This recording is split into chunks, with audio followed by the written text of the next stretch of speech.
Il est là, moi je l'appelle le Kabila parce qu'il m'a rien aidé. Il a travaillé avec mon père, qui a travaillé avec Roger Lumbala. Mais pourquoi aujourd'hui je suis de la part de l'opposition? C'est parce que ces gens-là, vraiment, je n'étais pas là, mais je viens aujourd'hui juste pour révéler la position de Kabila. Kabila, il n'est pas des nôtres. Il n'est pas les nôtres. Vous comprenez mon Dieu? Kabila, c'est un Rwandais tout fait qui travaille en faveur du Rwanda. C'est un élotique tout fait. Maman Sifa wana balobaka. Maman Sifa balobaka. C'est un montage que les politiciens ont manipulé. Vous comprenez? C'est la première dame de Kabila le père. Mais Catherine Kabarebe, où était-elle en Tanzanie? Elle était en Tanzanie, à Kofikuna.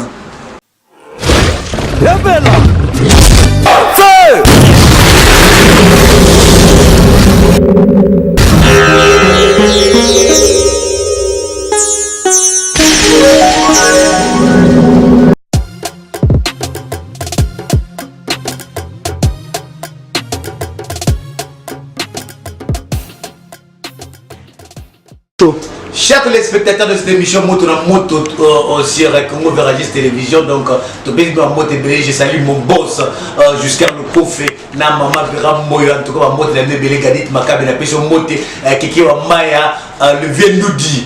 Les nouveaux riches, plus 3 VIP, donc tu peux en monter belé. Pourquoi pas à toi, Nassim Grosso, Nassim Mafouala mon Grosso, Nakata Michigan, tu peux en monter belé à USA, Tibet Chibambalon, tu peux en monter belé, Lauriane Moya, et pourquoi pas dire merci à toi, Marquis Satiamala, mon réalisateur, caméraman, il y a émission autre, tout ça, là, il y a moto sur Congo Veragis, bon s'abonner, Maramba bien, moi, Isoya.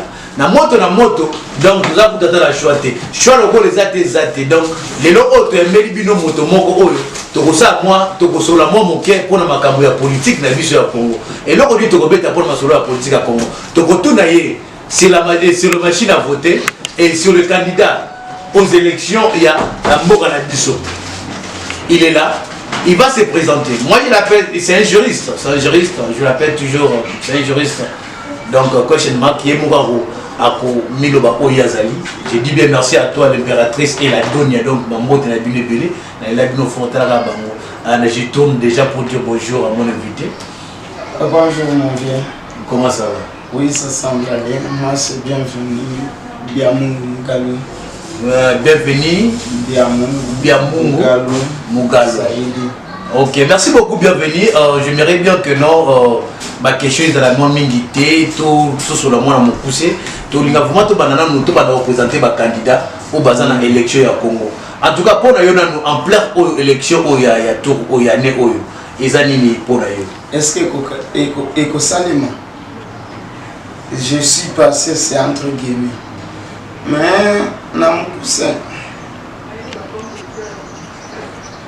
Nous allons présenter qui est na juste en vrai dire na juste parce que na salaki na kende kikuna mais na sisa kité compte tenu de la pauvreté à famille na biso mais d'une part et une autre je ne viens pas dans une famille pauvre mais il y a des raisons oui salaki qui na sisa pas classe. Je suis natif de la ville de Bukavu, je suis Kivusien. Na sepeli de Mbope Singa micro, ngape na yebana na sola peine.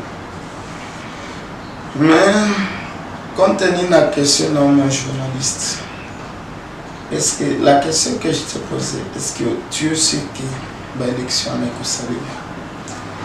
moi je dirais rien par rapport à non ce qui est l'élection que ça me bien que c'est la matinée. Pour nous déjà en plein déjà ma marche moi nous ça la ma dépôt candidature déjà ça la mis est-ce que marche élection que vous avez exalté tant vous autres dans la question je sais pas comment vous répondre mais à moins que nous tous mon en squelette ça peut arriver aussi. On est net na biso ba congolais Kabila alongwana mais basali franc commun criminel pour bakase ba candidature ya bato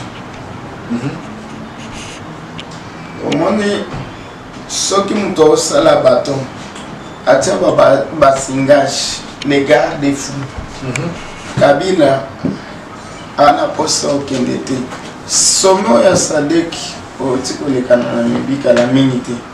Qu'est-ce que Kabila a promis les gens? À bientôt. À bientôt. Ceux qui font comme un criminel wana topesi bango pouvoir bashadari wana omoni ke Kabila nde azonga na pouvoir total nom likambo elekana na Brazzaville ya Pascal Lisuba na Sassou Nguesso peuple bako voter peuple na biso bien sûr to voter itili ça oye koza conseil ya suka on opesa peuple congolais to voter utile mais moyen to voter utile et kozala te pour la nini Kabila asi asilisi makambo nyonso asali makambo na ye si opposition ekoleka ekozaka kameri. Pourquoi ils ont le bac Kamere? Pourquoi nini Kamere aza mutu ya Kabila. Kamere il est venu juste pour embrayer l'opposition. Je suis de Bukavu. Lui il s'est dit qu'il vient aussi de Bukavu. Aza mutu na biso. Mais il est venu juste pour embrayer l'opposition. Mais na kofinga yete. Makambo wana moi journaliste na lobama bia mutute. Donc na moni kaka pour le moment Shadar c'est un cadeau empoisonné. Natango Shadar Emmanuel Shadar Ramazani akende otia candidature na ye na présidence na Seni Corneille Nanga yende président Seni mais muto asignaki parce que tout le monde a qui candidature à Martin Fayoulou. Martin Fayoulou a qui signé. Tout le monde a qui il y a Vital Kamer. Tout le monde a qui y a Félix Tshisekedi. Il y a qui signé. Mais pour Nanini à Fayoulou, pour dire que Kabila il a été obligé de quitter le pouvoir, mais Kabila il y a qui aligné tika pouvoir. Il y a un directeur de cabinet qui a signé la place. Est-ce qu'il y a élection? Mais, on a évité. Si ces gens-là ne sont pas corrompus, Jean-Pierre Bemba, Moïse Katumbi, Bakosa la iloko, parce que on a armée. Na reprise stratégique basi balongoli bango na makambo wana nde balingi kolongola Félix, mais c'est la constitution na biso. Ce n'est pas à dire qu'il faut ça licencier pour pouvoir postuler, mais Kabila diplôme yake alipata wapi? Oui, c'est là, non, le Banaswaïdi pour Kabila et PAI, Kasoka, tant de missions. Non, on va pas obligé, parce qu'on obligé de faire des missions parce qu'il va avoir chef au cabinet. On a même des comment, il a kabatou pour répondre à Batou. Marquis Tchamanassi a émis que non, on va t'en ramener. La Queen a émis donc tout à l'heure, on va t'en ramener une mission. Donc, ceux qui vont s'adresser à on va t'en ramener. Donc, peut ça un message na you. Vraiment, mon journaliste, permettez-moi d'abord de changer mon nom dans le Banaswaïdi. Awa pour bakonziwana yakin bayo kape mission angonde ngezali na ndenge baosala makambo na bango nga na lingi yango te. Mzee Kabila alisoma wapi? Atangaki wapi pour azala na présidence wana? Constitution ya Congo tulifanya kwanza tosaki gouvernement d'union nationale na 2004 na Sun City yao nde toyaki po tosangisa mboka toza mtu moko ezaki MLC. Kabila n'a jamais fait les études. Quand vraiment mon journaliste permettait na révéler dans une biographie à Kabila une émission. Parce que à Longoli Bakassé Moïse Katumbi, parce que lui n'est pas le vrai Congolais. Mais Kabila est un Congolais au rapi. Biso nyonso tuyebi histoire ya Kabila. Surtout biso batu ya Est. Moi je suis de Bukavu. Non lo bango parce que Bupé singa micro lilo. Kabila qui lui a donné ce nom nani apesi kombo wana. Lui n'est pas Kabila, il est Hippolyte. Son papa qui était le chef rebelle au Rwanda, Hippolyte Kanambe. Il est la petite sœur. Il est le fils de Catherine Kanambe. Son petit frère de sa mère, son oncle, qui était le chef d'état-major au Rwanda, qui était James Kabarebe de Kanambe. Kabila, il n'est pas même Azako tout na makile à Congote. Attendez, si Fawana Ezaka ba montage, parce qu'en politique il y a de ce qu'on appelle la manipulation d'histoire. Kabila lui n'est pas congolais, mais il a été adopté par les pères Kabila. Vraiment, ça c'est entre parenthèses, mais c'est hors émission. Ce n'est pas hors l'émission, donc les Congolais ont besoin encore de savoir, vraiment, parce que vous venez de Bukavu. Oui, donc, je viens de là. Déjà. Je viens de là et mon papa a travaillé dans son gouvernement kabiliste qui était le chef. Et même il est là, moi je l'appelle le Kabila parce qu'il m'a rien aidé. Il a travaillé avec mon père, qui a travaillé avec Roger Lumbala. Mais pourquoi aujourd'hui je suis de la part de l'opposition? C'est parce que ces gens-là, vraiment, je n'étais pas là, mais je viens aujourd'hui juste pour révéler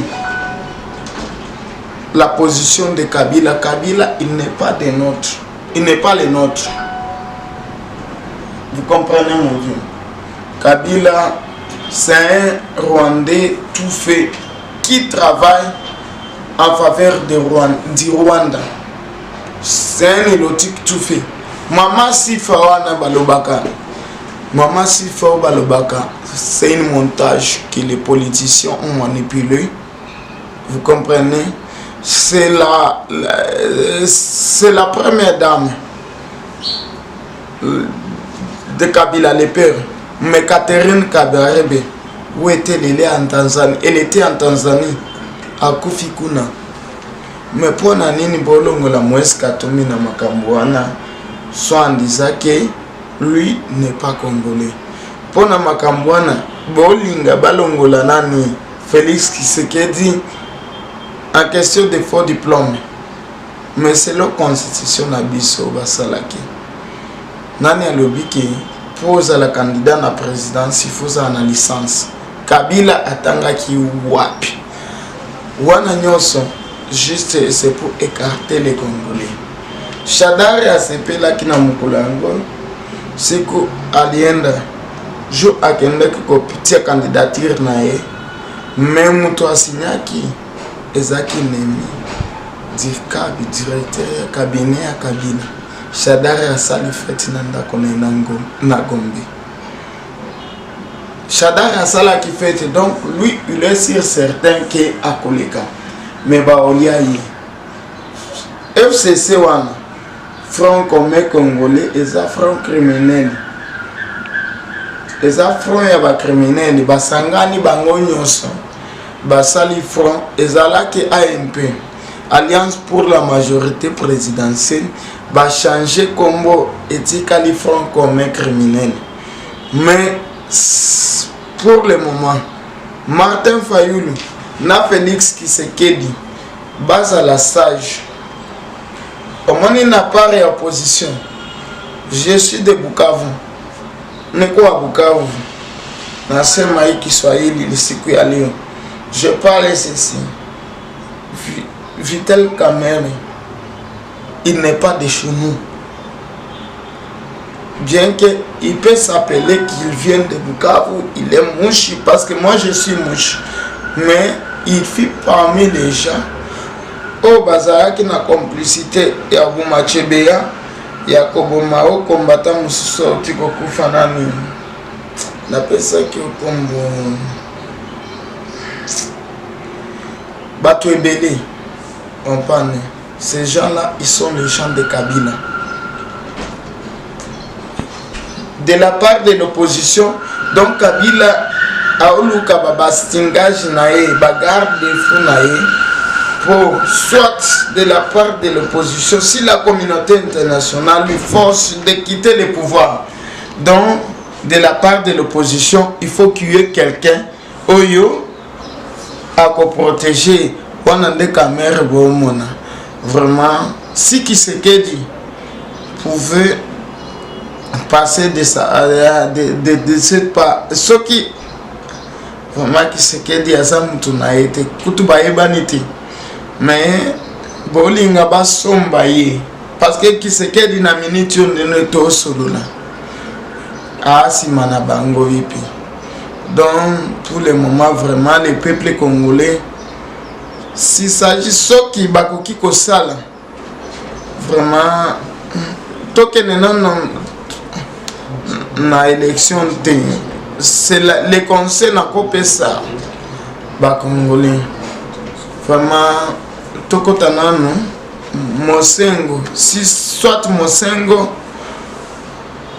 bakope cette transition, ou bien Mukwege, Toluka. Na opposition Moutounini a représenté bis parce que na minute boka écarté Fayoulou. Merci beaucoup chers téléspectateurs. Arnaud Mathieu qui est avec vous là, donc Boulandi explication il y a Ndeko Nabiso en n'engapé explication vraiment merci. Moi je dis bien toujours continuer Michel Nabiso juste Ndeko Nabiso à lobby bien à expliquer bien mais machine à voter et en voilà ils ont même un problème machine à voler. Machine à voler. Okay, c'est pas machine à voter, c'est les machines à voler. À voler. Ok, les machines à voler, donc c'est comme nous avons expliqué déjà dans l'émission d'Abisso et Bosso, machine à voler, donc les lots européens, tout le monde qui non, c'est créé Bélé Bimi parce que il va son Mbappé, Félix Tshisekedi. Tu éviter comment ici et puis Vital Kamerhe, Oyo Azali, Caméléon, comme je l'ai toujours dit, nous restons. C'est un prostitué politique. Il est de chez nous, il vient de mon village, mais qu'est-ce qu'il a fait là-bas? Ateki Batu, Batu Yaesi, Koutou, Bautiko Boumakala Mingite, il en est passé. Les messieurs, c'est un député, Lâche Mouchegera, qui est de chez lui. Mais le parti de l'UNC, il vient de ce parti-là, de Vital Kamerhe, Bautiko Boumaï Kalate, pour Anini, Vital Kamerhe Moutabomissi. Parce que lui, il était le vrai opposant. Nous tous, on s'est enrôlé dans ces partis-là, croyant que Vital Kamerhe, il est opposant. Mais ce que Vital Kamerhe Moutaote Kabiso, Yende Konatoujicha, c'est lui, c'est le monsieur qui nous a vendu. Merci beaucoup, chers téléspectateurs. Merci à toi, Ndebonanga. En tout cas, bienvenue à Azupena Temps pour expliquer Bisso. J'aimerais bien dire que non, merci. On aura plus à mettre des commentaires dans l'émission parce que surtout que nous avons déclaré. Mais à bout de pour ça, il y a une émission. Merci beaucoup. À nous revoir.